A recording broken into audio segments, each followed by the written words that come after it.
The Fancounters Celebrity Podcast, number 169. Coming to you from nowhere near the entertainment capital of the world, this is the Fancounters Celebrity Podcast. You were like the carrot top of interviewers. Wow, how disappointing was that question? You did not just ask me that. Well, that's a big question. Never mind, I'm done. I'm not doing the show. Wow, I can't believe it. I'm telling you, I'm hooked. Nick. Yeah, he's so awesome. He's still a good friend of mine. Welcome to the Fancounters Celebrity Podcast. My name's Nick. And I'm Tracy. And you can follow us on social media, starting off with YouTube. If you are watching on YouTube, thank you. Hit the subscribe button. And if you're not, you can watch us. Just look for Fancounters Podcast and subscribe because we're climbing to 1,000 subscribers and hoping to get there really soon so we can monetize this podcast and maybe actually have the show pay its own bills for once. That'd be nice. Eh? That would be great. We're on Instagram at Fancounters Live, Facebook if you search Fancounters, and you can email us at hello@fancounters.com. That's a mouthful. Yes, it is. Yes, it is. Great news coming out of the entertainment world. Tim Burton is coming back to direct a live-action Wednesday Addams series for Netflix. Seriously? Yeah. It's right here. Wow. Now, here's the shocking part. In the movies, Christina Ricci played young Wednesday Addams, and I thought that this would be kind of a series about a grown-up Wednesday and what she would be like now. Okay. Well, it doesn't look like that's the way they're going because they think that Christina is too old to play Wednesday. I completely disagree because I love seeing the classic characters played by the same people. Yes, I agree.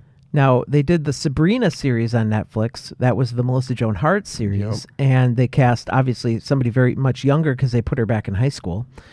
Melissa Joan Hart couldn't pull that off. But I thought, I don't know what the series is going to be like. I love the Addams Family. My kids love the Addams Family. So I'm thinking that it's going to turn out to be something good. But I wish it was kind of like Wednesday growing up. Yeah. Yeah, it would be cool to do that because, when you do the shows when the people are kids and you come back later, 20, 25 years down the road, you want to see them still play that character, but as an adult. That's right. That's the way I am with it. It looks like Wednesday Addams is going to evolve into a bit of a detective-type role, and we'll see what it comes out to be. But that is going to be starting very soon, so I'm sure we won't see it on Netflix, I don't know, a few months or something. Yeah. But it's something to look forward to. Could be interesting. Oh, it definitely will be.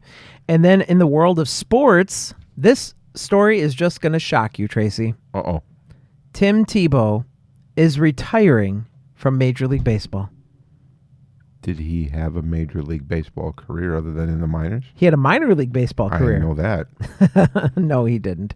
Which is really funny because a week before his announcement, he had an interview where he was saying how excited he was to join the Mets in spring training, and he was gearing up for the season, and he wanted to make the team, and now all of a sudden, 2 weeks later, shocking announcement, he's not coming back. Hey, that's okay. He does a really good thing for people with special needs. It's called Night to Shine.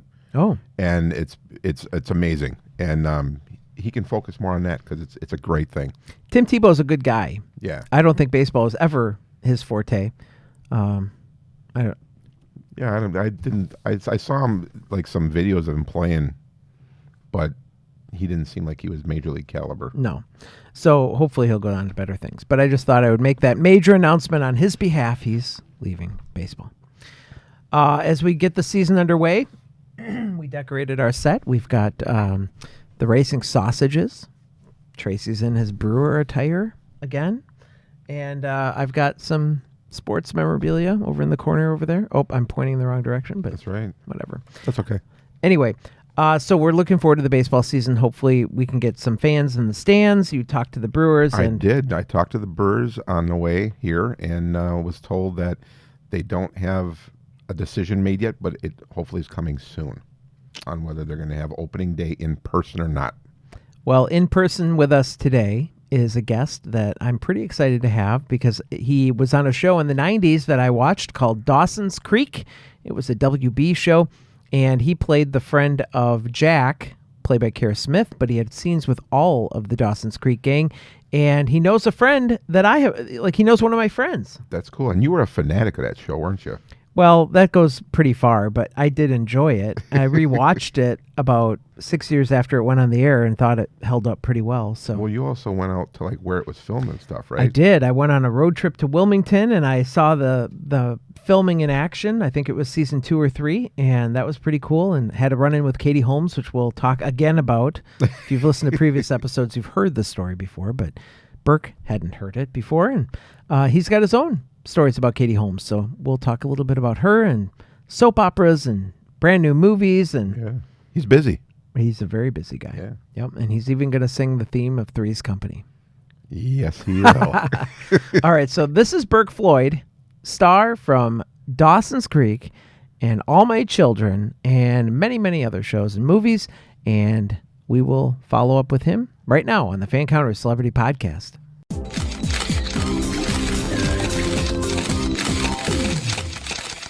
Bourke Floyd, welcome to the Fancounters Celebrity Podcast. Thanks for joining us. Hey, thanks for having me, guys. Really, really happy to be here. Excited. No problem. Now, I know Dawson's Creek was a long time ago, but I do want to dive into some curious questions I have of that series. My wife and I watched the series through the whole run, so I'm a big Dawson's Creek fan. I went to Wilmington to watch like the outside filming of the Jack doing football and all that stuff, so I geeked out on the show. Sure. Okay. For Jack doing football in high school in like seasons 2 and 3. Exactly. Yep. Amazing. Yeah. UNCW. Beautiful campus. Yeah. So I also have a friend who joined the cast late in the show like you did. He auditioned 60 times during the run of the show to try and get on the series. He finally did when he played Pacey's fellow stockbrokers. His name's Johnny Alonzo. Everybody knows Johnny Alonzo. So Johnny was a guest on our show, and he told this very famous audition story, but you've got one too, because they don't pick people the first, second, third, fourth, fifth, sixth, seventh time. How many times for you? Only 13 for me. 13. And it was on Big Lucky 13 that I booked. Of the 13, though, and first of all, let me just say this about Johnny Alonzo. Yeah.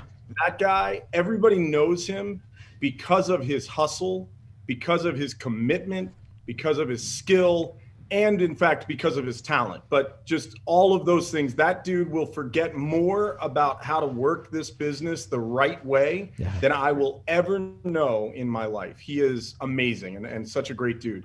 So of my 13 auditions, I played football at University of South Carolina before I was ever an actor. And then I did some modeling, and I was fit, and I'm kind of a bigger than average guy, which worked with Jack. I mean, as you said, you saw Kerr. Kerr and I were, roughly the same height.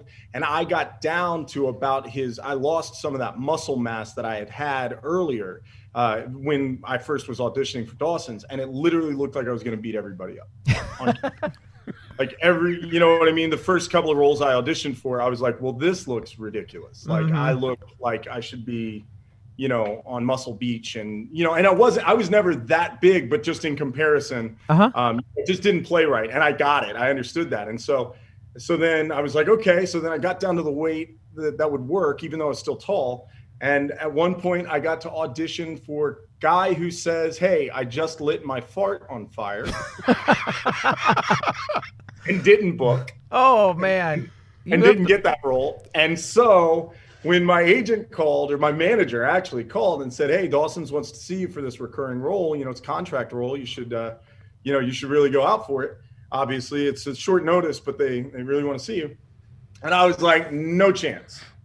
Right. If I can't be guy who lit my fart on fire guy, if I can't be that person, there's no chance they're going to hire me as this Brady character that's in a bunch of episodes and kind of integral to the plot of Jack's storyline. There's just no chance that this is going to happen. And one of my friends was like, are you seriously not going to go to the audition? Because if you're not going to go to the audition, I'm going to pound you into the ground. Because that's absurd that you wouldn't take the opportunity. Right. Like you said, Johnny Alonzo, who again is immensely talented, 60 times before he booked. Yeah. You know what I mean? So my friend was like, you better go. Like I will tell everyone that you passed on an audition for Dawson's. And at the time, too, the show was really a big deal. It was for that age group, for us, that to be on that show, that was kind of a pinnacle show for that time period. And so I went, and I fortunately booked, and I just, man, I loved my experience on it. The first thing I ever did professionally was I was a featured extra when I was 12 or 11 or 12 on Teenage Mutant Ninja Turtles in Wilmington, North Carolina at Screen 10 Studios. And that was just a random happenstance thing. I got picked up on the beach at Wrightsville Beach and worked on that, right? So like to come back to Wilmington to shoot at Screen Gems on Dawson's Creek finally was pretty rad, man. It was a pretty amazing experience, and I really, I'm 19 and reruns forever now, so that's kind of absolutely cool. Yeah. I watched a couple of your scenes this morning. I was like, okay, I got to find Bourke on these shows, and sure enough, you had scenes not only with just Jack in that scary episode, which is, I hate those episodes where they do something that's totally not with the plot, but whatever. But the scene, you did have a group scene on the dock with all of the cast. Yeah. So what was it like working with all of the stars that were on that show, as part of one scene? Yeah, actually the director of that episode, he's gone on to direct a lot of things. I think he directed like Pitch Perfect and some stuff. The director of that episode was a theater director before, and this was like one of his first. Greg Berlanti was our showrunner at that point. David Hartley was like supervising producer, and Greg Prange was supervising producer and executive EP, right? But like Greg Berlanti was this young guy that was calling the shots, and now the universe that is Berlanti is unbelievable. I mean, something like 19 or 20 shows at a time this guy's running. But he would take these, they're certainly not flyers, because again, this director went on to, Jason Moore, he went on to do like really great things and is a fantastic director. But it was sort of if I remember correctly, right, and I'm not trying to speak out of turn, it was an amazing experience, but that particular scene, that day was like something like a 17-hour day, ended up being like a 17-hour day.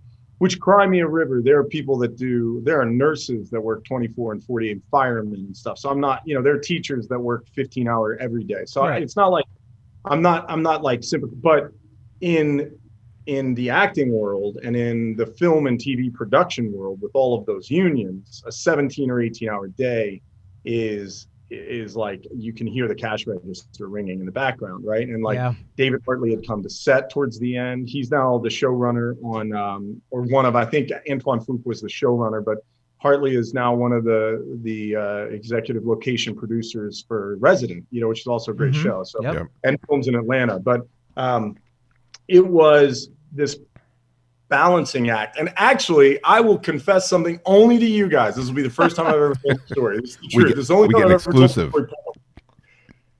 Brady was supposed to belch in that scene, and I never have known how to make myself burp like people can do it. So earlier in that episode, we were doing an anchor relay, where you're drinking the pitcher and passing it down as a team. And I was on Dawson's team, and we win, and Dawson and I are friends, and his dad's died, and now I've gotten Dawson drunk, and Jack's the reason why he's even in our crew in the first place, and everything's about to blow up, and Brady's supposed to be so disgusting and burp, and I was crushing Sprites, and I just I couldn't get it. Wow. I just couldn't get the burp. And you know what? Like on an 18-hour day, or on a day that's already at this point, like at 15 or 16 hours, and all the stars are there, I mean, literally everybody was in that scene. You're like, they're dollar signs on everything at this point. And I mean, because everybody's in like a golden hour, getting paid huge amounts of money and costing way more, shooting the budget. And, and I can't get a belch going. I mean, it was pretty awful. I can't even remember how we covered it. I will say this, I kept crushing warm Sprites because I had remembered that would make me belch when I was a kid. And so I was crushing warm Sprites, and we wrapped after that scene. We had lost all the light anyway. We had wrapped, the day's over, and I didn't stop belching for like 5 hours. Like all this, I had heartburn and belching, and it was awful. And just that, like an actor playing a frat guy who doesn't know how to belch. Wow. And holding up the production as well. Yeah, I think we only busted out. I think I only blew one take, but at that point, one takes. I don't even want to know the math of what one take was, but it didn't happen. It didn't come out in the take. Yeah, it was pretty embarrassing, frankly. But I still get hired. Thank God they brought me back for One Tree Hill, so I'm not going to be mad about it. Exactly, it's Johnny too. I'll let you talk in just a minute. Yeah, that's fine. I'm on a roll here. I got Dawson stuff to deal with. Katie Holmes was on the show, and that was a big thing for me. Is when I went to Wilmington, I had to see Katie Holmes in person, and I did. Right in front of Leary's Fish Shack, okay? 100%. Yep. And everybody's kind of gathered around. This is when the fans were actually able to go up to the cast at during a break or whatever. And I was kind of standing by the door, and I was like, Katie, I'm a big fan, da-da-da. And she goes, thanks. Can I go in now? And I was like, you did not just do that to me. So what was your experience with Katie Holmes? She was awesome. You suck. But here's the thing, right? Is like as far as humility and all of that, Katie stayed living in the same apartment for almost for the last 3 or 4 seasons. She kept the same apartment. She kept it year round. She drove the same Honda Civic Del Sol in that really awful kind of almost this seafoam as my shirt, that teal green kind of seafoam green that Honda had in the Del Sol. I remember that. Yeah. She drove that through all the production, all of that. She was really really very, very kind to me personally. And I never saw her be rude to anyone. I will say that in Wilmington, which I love Wilmington. I love that city. It is pretty, yeah. Yeah, it's gorgeous, and there's great food, and Hieronymus, the Hieronymus fisheries that Larry gets the fish from, and Dockside and all of that. The Hieronymus family, you can literally go up and be like, "Yo, can I buy that? I'm going to cook dinner," and buy the fish as they're getting it off the boat. Legitimately, it's an amazing experience in Wilmington. But in that small town, very, very accessible. A lot of excitement about the cast. Yes. That in that environment, it's unfortunate that you were met with, can I go in now? Yeah. But I will say the likelihood of you being the 10th to 15th or 20th person that had stopped her from just trying to simply get one is really high. The likelihood that you were the 15th person. I'm sure. I'm totally sure of that. And who knows? Craft services was probably inside and she hadn't eaten all day. Who knows? That's what I mean. You know what I mean? It's like crazy, the accessibility. And so I actually did a couple of my episodes before 9/11, which was obviously nationally on a national and worldwide scale, just horrific for the world. Yeah. And if you recall, after 9/11, there were a lot of immediately following it when we came back into production.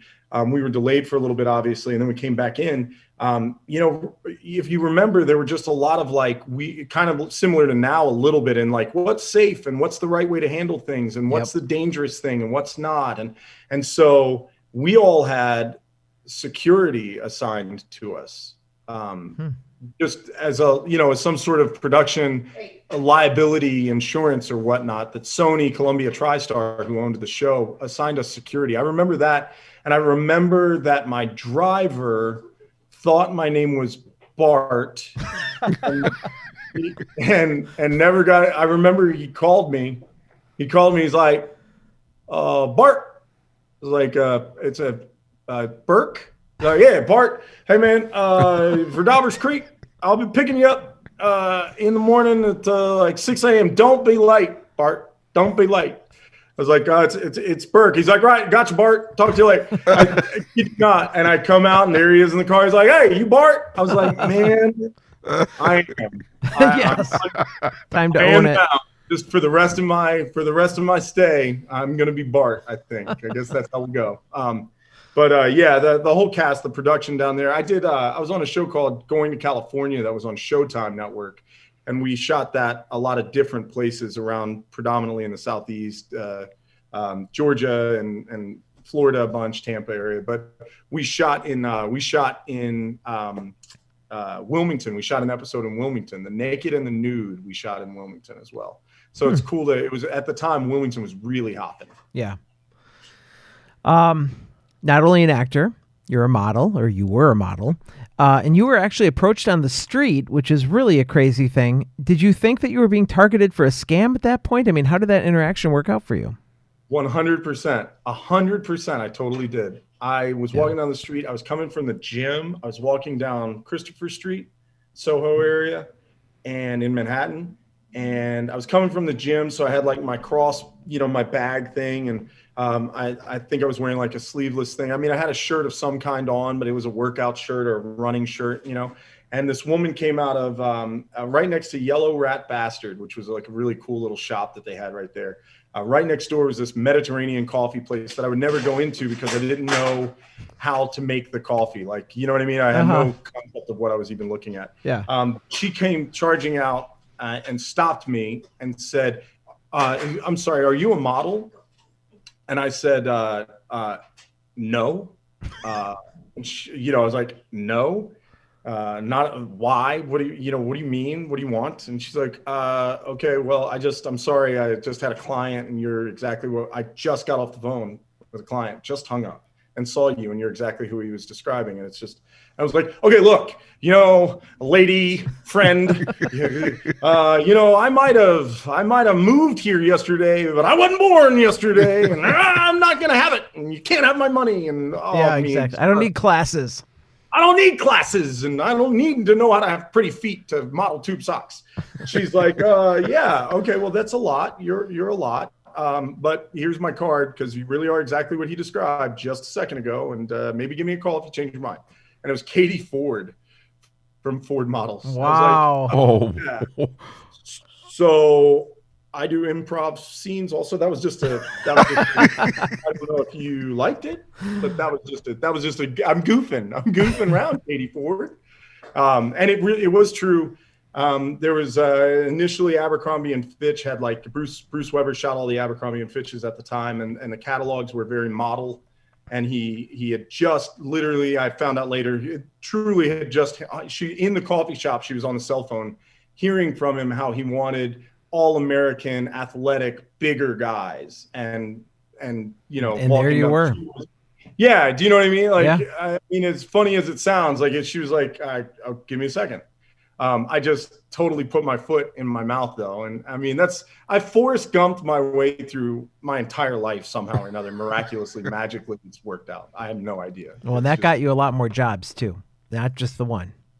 Yeah, that blew. Yeah. So yeah, I did a lot. Yeah. I was on the Ford 5 list for 18 months of top 5 grossing models at Ford. So wow. I was like working a lot. I was everywhere. I mean, at one point I had 2 billboards in Times Square at the same time. One was for Jockey and the other was for Valentino. And like, I was on Abercrombie buses. And I say this to someone who doesn't know me that can so easily sound like I'm trying to flex or whatever. I say it because it's surreal still to this day. Like I said something to a friend of mine, he recorded an album or whatever, and it's so good. And I was like, oh my gosh, this is amazing. Like when people hear this, like there's no chance I will ever, as soon as people hear this, you are going to blow up. There's no chance of any of our friends ever being as big as you're going to be. And he was like, yeah, you had 2 billboards in Times Square at the same time. I remember seeing them with you. And I was like, oh yeah, that's weird. Yeah, that's weird. That's tricky. That's funny. Are you going to earn a paycheck and ask a question? I am going to know. Yeah. Okay. So some fans might remember you from All My Children, and soap operas get a bad rap quite often in the acting world, even though they are incredibly tough to pull off given their fast pace. How did you feel about being cast in one, and was it what you expected? I loved being cast in it. I loved being on All My Kids. I had auditioned for like, as a model or whatever. Ford kind of had an inside track onto the daytime world, and in New York in particular, it was really heavy there. That was predominantly where they were shot, right? And so I had auditioned for so many of them, and I'd been offered smaller roles, like one-off kind of things, and we had passed on them. I wasn't really, I didn't quite understand why, but they explained it to me. And now as an adult, I look back, I get it. There's a handful of them, and they're not going to create a new one next year. Like for soaps, it's not like there's a pilot season for soaps. Right. Daytime was daytime, and within reason, it was generally speaking just locked. That's the daytime. So if you come on and do one day as one character, you can absolutely, it is daytime. So you can absolutely come back, but it's going to be a cycle of time before you're coming back for for the opportunity at a larger role. So we held off for a larger role. I thought it was so cool working on that show. My first day on the show, we shot at the ABC studios on 13th Avenue, and downstairs one floor from the lobby, you kind of went in this really small, boxy, really tiny elevator. And you had to go downstairs to administration, and then you would go up to the 5th floor for your rehearsal space and your dressing rooms and all of that, and wardrobe and everything. And then you would go up to the 6th and 7th floor to film. And above that were other floors where they kept extra props and wardrobe and everything. And downstairs was the administration office and where they filmed at the time, The View. And if you were The View, right? Oh, we know The View. My first day, actually my prom date, my senior year was my junior year was Debbie Matenopoulos. She went to high school in Richmond, Virginia, and she was the young one on The View the first season. Yeah. But the elevator doors open, and I'm nervous, but I'm like, fake it till you make it. Like, it can't be that bad. Like, this will be fine. Just, I had no idea what I was doing. And the elevator doors opened to go up, and coming from downstairs, going up together, were Susan Lucci and Barbara Walters. And wow. At the same time, on the same tiny little elevator, and they are incredibly petite women, even with the hair, even with the heels. There's no chance either of them are, legitimately over 5 feet at all. No, not even close. And here comes 6'4", dumb as a brick, me. And the polite thing you do in an elevator, like we all as gentlemen try to, like, you don't want to crowd onto people like in an elevator, so you try to get a little small and give everybody their space. There was not, I was like Zoolander in the corner, like, I'm not here, it's fine, everything's fine, no, I'm fine. And I just remember as they both walked off the elevator, they looked at each other and then looked over their shoulder and shook their heads, and I was like, yeah, off to a great start, thanks so much, feel really good about it. But Josh Duhamel was on that show at the time, Kelly Ripa was on that show at the time, Michael Tate. There were a lot of really talented. Susan Lucci. There are some that stayed with the daytime and went out and did some other things, but really stayed with daytime. I'll say this: nothing on the planet has fans like daytime. Nothing on the planet of acting has fans. Maybe Hamilton. That's a new thing. As religiously dedicated to their stories as soaps, and it was a blessing. My mom is a huge soap fan, and so like when the president breaks in and does his day thing, or they have, she gets so mad. She's like, "They're breaking into my soap opera." 100%. I used to check when Wimbledon was playing because they would always play it during the day, and I would never fake sick those 2 weeks of Wimbledon because there was nothing to watch on TV because it was just I will say the one thing that surprised me about soaps that just didn't click for me until you're doing it is it's close to banker's hours. Like learning the lines, getting all of that is a thing that you work on, but going in that's that's going to be something you have to focus on. Right. But the fact that the day pretty well started at one time and ended before dinner, the way that the production had it down to such a tight science was, really remarkable. Putting up, 60 pages or 50 pages of dialogue to tape that every single day is like insane. And on Lucci days, because she didn't have to shoot in sequence, she would shoot all of her stuff in a few, and then have a larger block off, right? Well deserved, by the way. Well deserved that you work around your star like that. But on Lucci days, Lucci days, man, you might be shooting like, so far out of chronological order. It's like, am I even still going to be playing this character when you guys come back from this? You're like, well, what?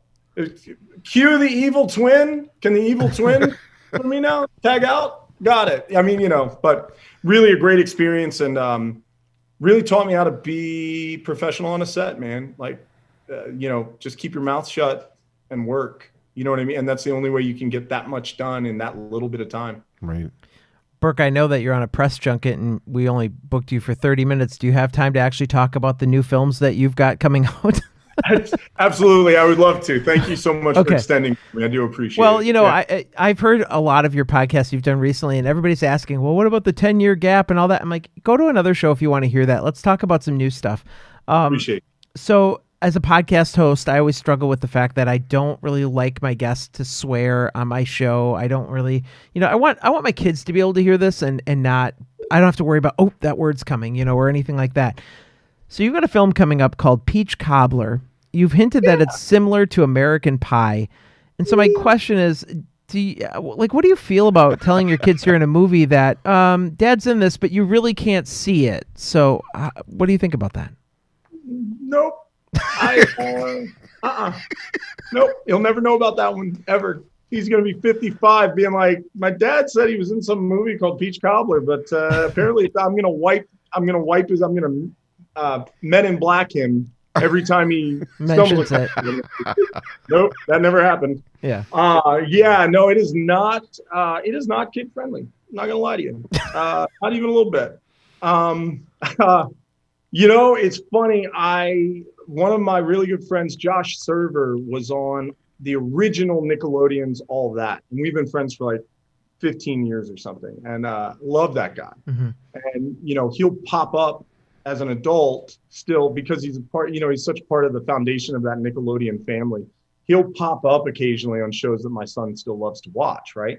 So like he's like an FBI agent on like Sam and Cat or something. You know what I mean? Like it's always TSA or something like. Sure. And he just pops up into all of them because he's Josh Server and he's Nickelodeon royalty, right? Mm-hmm. And like I'm always, every time it happens, I'm like, son of a gun, you can't watch anything I'm in. I'm like, what can we? You know what I mean? I'm starting to think maybe I'll tell him. I'll just like superimpose myself into something. Like a deep fake. Maybe one of my friends, maybe one of your listeners, your viewers can help me out. Maybe somebody knows how to like drop me into like Henry Danger or something. You know what I mean? Hey, this is Captain Man's albino friend Bourke. Be like, hail! I'm Mr. Invisible. Whatever. I mean, maybe that's what I'll do. I'll tell him that I'm in. I'll tell him I'm like, I'll find one of the shows that's kid friendly but has an invisible character. I'll be like, there I am. Look, I just went across the screen. You could just get booked on one of them. I mean, that seems much easier. You know what? That might be less elaborate, but easier. Yeah. Okay. Yeah, well, there's an idea. Right. Maybe that's the direction I should look. Yeah. It's amazing that you did leave the business for this long, because your personality is so big. You would fit right in on those kids shows. Seriously. Yeah. Oh man, I appreciate that. Yeah. No, it's so weird, just that path that you get on where, there was a while where I kind of booked. It was crazy. I was like on this kind of booking hot streak. Mm-hmm. Just one after another of like these kind of adult, not always raunchy, not like Peach Cobbler adult, but like these adult themed or, dramatic roles that certainly weren't, even if they were PG-13, for example, like the content would be so boring to him, to a child. Yeah. Like, it's funny, but I did do a show that is coming out on Apple TV Plus. It's from CBS Studios. It's called Swagger. Oh, okay. It's got a lot of adult themes to it.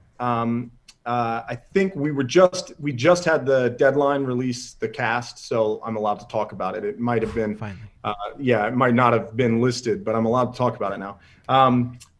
Reggie Rock Bythewood is our showrunner, creator. It's inspired by one of our executive producer, Kevin Durant, basketball player. Nice. By his youth. It's inspired. It's not based on, but it's inspired by his youth coming up in AAU and highly competitive youth basketball.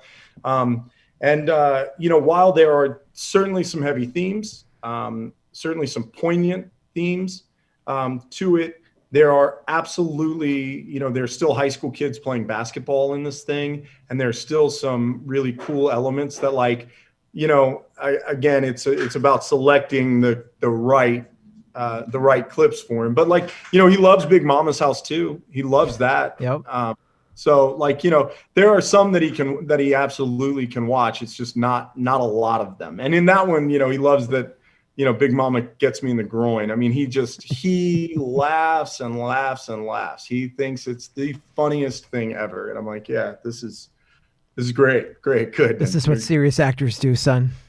Yeah, it's like I can't show you Tears of the Sun, man, but your dad's kind of a bad dude, man. Your dad's an action guy, and there's Big Mama whooping my tail. I'm like, or Big Mama can beat me up, or I would get beaten up if I enraged a 6-year-old girl. I don't know. Toss up. So Sour is your most recently released film that you're in. Tell us about this horror crime film. Sure. It's a thriller. It's more thriller. I know they're pitching it as a horror crime film, and I get why but horror can be such a diverse it can be spectrum. Gore or scary, and correct, yeah, from a genre. So, like, this one is more leaning into, like, the kind of the new Invisible Man. Okay. Kind of that sort of that, like, uncomfortable.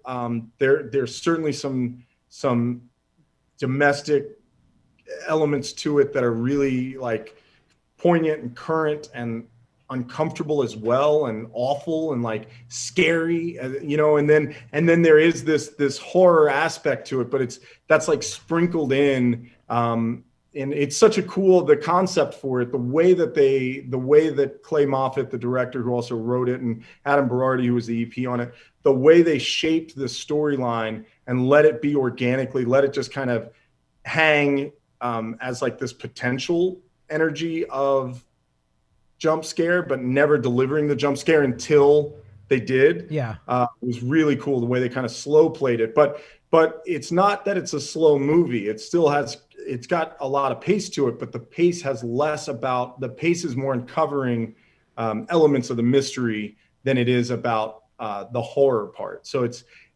spooky, I'm really excited for people to see it. Again, except for my son. Again, doggone it. He would never forgive me. Where does Sour come out? So Sour is releasing now in the days of COVID and Corona. Sour is releasing to VOD, video on demand. It's my understanding it's going to come out the first week of March. Perfect. And it will likely be on one staple platform. Initially for, like, a 2-week thing, and then be everywhere. So it'll either be an Apple TV thing or a Netflix thing or an Amazon Prime or an HBO Max kind of thing initially. Okay. And then it'll be everywhere. And you can actually, if for lack of another, at Bourke_Floyd at Instagram, my Instagram, I'll keep everybody current, and overnight pictures in Green Apple Entertainment. If you go to Green Apple Entertainment, that'll /Sour, you'll be able to find all of the details. They're really hammering out. They're really proud of the film. We're really proud of the film. We're excited for it. And so I think, they're taking them through the mattresses to make sure that we are in set up for success with the release of that. And then Peach Cobbler Swagger will be out on TV weekly on Apple TV Plus, and I believe that's April, May. Okay. And then Peach Cobbler is slated for VOD on Amazon Prime, and that would be June 1st, I think, or June 2nd. It's that first beginning of June. Again, that one's a raunchy comedy. I mean, Eric Roberts is in it, Oscar nominee, and his wife Eliza, who's in the original Animal House, is in it. Oh, wow. Cool. Okay. Yeah. And yeah, she's the dime. She's the dime in the original Animal House. And she is a doll. I love Eliza. I love Eric. And Eliza's son Keaton is an amazing musician, by the way. So check him out. But yeah, it's that's really that one. It's got Knick Knack Paddywhack. So it's got Knick Knack shows up, and he's the coolest guy I've ever met. And I'm joking around with him. I'm laughing, and I'm like, So an actor goes, nah. I go, oh, all right. Well, you're hilarious. You're a stand-up comedian. He goes, no, don't do that. I don't do that. So what do you do, man? He's like, put videos on my Instagram and TikTok. I was like, right. No, sure. I'm sorry. I mean, for a job. What do you do? That probably is. What puts food in your mouth? He's like, oh yeah. That man. I make joke videos and goof off. And I have like 5 million followers. And I was like, 5 million people? Like 5 million people follow you? And he's hilarious and he's really talented in it. He's great in it, but it's funny that he's like, I'm not an actor. I was like, you must be a comedian. You're hilarious. Are you a comedian? He's like, no, don't do that either. Like, oh, you just make videos and like entertain people. And he's just in it for that. I swear. He is so Knick Knack Paddywhack is he's hilarious. He's in it. I mean, it's just that one's a raunchy joke, over the top the entire time at a 10. I mean, at one point the entire cast lines up and smacks me. And all right. Yeah, just one, literally line up, smack, smack, smack, smack. And so like we rehearsed it, and I remember we rehearsed it and nobody actually smacked me. And then the director's like, no, you got to actually smack him. And I was like, yeah, they will. They're going to. Let's do it when the cameras are rolling. Yeah. He's like, no, let's smack him for rehearsal. Smack him for real. I was like, so we're going to roll on rehearsal. And this is as the first person he was like, in action. I was like, are we rolling on rehearsal? And she smacked me. I was like, okay. And she walked off. And this is, I think, the take that actually made it that they were able to edit, because he was rolling on rehearsal, but I wanted to check before I got smacked. Uh-huh. So we're rolling on rehearsals. Hey, I got smacked. I was like, okay. So it was real. Okay. And then the next one smacked me, and I was like, oh, we're doing this. Okay. But it took the two. Again, I'm a big dumb animal, man. Forrest Gump my way through life. But all I want to do is make people laugh and have a good time. And so I think Peach Cobbler will certainly do that. I'm also filming a film right now for Green Apple and Paradox Universe called Alien Sniper. That'll come out in the fall. Look for that. Talk about that. Okay. That one is that one's dope. That one, the director on it, Joseph Umba, is like he's amazing. His camera work. He's running the camera because he's right on it with us the whole time, tracking with us.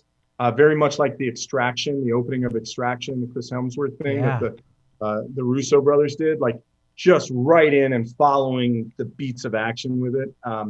And then you know what's really cool is he just statics that thing and holds that camera for the drama portions of it as well. Like there's some emotion in this thing and some scares and a lot of action and a lot of like sci-fi. I mean, this one is a lot of fun. Olivia Okoro is the star in it. Okay. The star of it, and she's a new talent. She actually won an NCAA championship in volleyball with UCLA. Wow. So I mean, she's a winner for sure. She's doing great in it. I mean, I'm really excited for that one as well. So it's cool. I've got a little horror, got a lot of real weird comedy, and I mean weird. You mentioned that. Yeah, like there are times where I'm just not wearing pants, and it's never addressed. It's never explained. It's never explained. Yeah, it's just like there he goes, not wearing pants. You know what I mean? Nobody even. It's like, okay, whatever. And then an action film to close out the year, and we've got a couple of other things that I'm attached to. I think there's one Prankster with Next Traker, which is a guy that's also got like 3 million followers, and those people are called content creators, Bourke. That's their official title. Oh, really? That's right. Yeah. Yes. Okay. Content creators and Carnival Act Extraordinaire. Wow. Actually, Nex is amazing, man. He what he can do, how he can set a prank. He will set the prank right in. I've seen him. He'll set the prank. We haven't started shooting yet, but he'll set the prank right in front of you, and you won't see it. Wow. David Copperfield, the prank. And what's that project called? That one's called Prankster. Okay, I gotta look that up too. Yeah, so that one's going to be a lot of fun. We're going into production on that in April. So it's again again, man, it's my dance card certainly isn't full, but it's filling up, and I couldn't be more happy about it. I couldn't be more excited for all of them. So you were a lot of fun. Thank you so much for being on Fancounters. I appreciate it. Hey, thank you guys, and thanks everybody for watching and listening, man. This was a lot of fun. I hope to catch up with you guys again soon. We have to, especially when Pranksters comes out. I'm telling you, yeah. The guy literally David Copperfield's a prank. I've seen him do it, not just to me. I've seen him do it, and I miss it, the sleight of hand, how he gets it off. Oh, wow. The guy's a genius. It's cool. It's trippy. And he tells you he's going to prank you when he's doing it. He's like, that's who he wears this clown masks thing over his face the whole time. You're getting pranked. It's happening. And then it happens to that person instead of you. And you're like, what just... I thought I got, it's like remember the Harlem Globetrotters? Yes. Yeah. They used to pull those kinds of stunts. Like he does it, but he does like the up close magic setting up the prank. It's genius. So Prankster's going to be a lot of fun too. You guys have been a lot of fun. And I can't thank you enough for having me on. We appreciate it, Bourke. All right. Take care. Thank you so much. Right. Now I got a quick question for you off the record. Sure. I saw that you got into the culinary field for a while. Yeah. I have to ask, what is your specialty dish? Reverse seared New York strip prime with an Argentinian rustic chopped chimichurri, wasabi mashed potatoes, and buttered corn. I'm hungry now. I'm leaving that in, and we're on a plane to Arizona. Yeah. Hey, come and see me, man. Come and knock on my door. Well, hey, thanks again. Our thanks to Bourke Floyd for joining us on the show this week. What'd you think, Trace? He was pretty funny. I can't wait to see this Prankster movie that he's going to do. It's production in April, so we probably won't see it till the year's end, but he's also got some other projects coming up that he mentioned, Alien Sniper and the television show on Apple TV called Swagger, and that's coming out next month. Yeah, and I'm looking forward. I'm going to check these out. Yep, we wrote them all down. We got our notes. I still got to, I'm going to have to check out Peach Cobbler. Did you watch American Pie? I did. All of them? Oh, all of them. Yeah, loved it. This one time at band camp. With that, we better go. We have another celebrity guest coming to join us next week, and we hope you do too. We will be back next Friday with a brand new episode. In the meantime, send us an email to hello@fancounters.com. You can comment on this episode or tell me a guest that would be better than this one that you want me to bring on, and we'll get working on it for you, if I can speak. That's when you know you've taped enough for the day and you just need to go home. Yeah, that happens. All right, so we're out of here. See you next Friday. Have a great week, everybody. See ya. Bye. Hey, Bourke Floyd, and you're watching Fancounters. Oh my God. With that, we got to let you go, buddy. Thanks, Bourke. Oh, I'm sorry. Different show. You may have overstayed your welcome. I don't know. Thanks a lot. Thanks, guys. Take care. Bye-bye.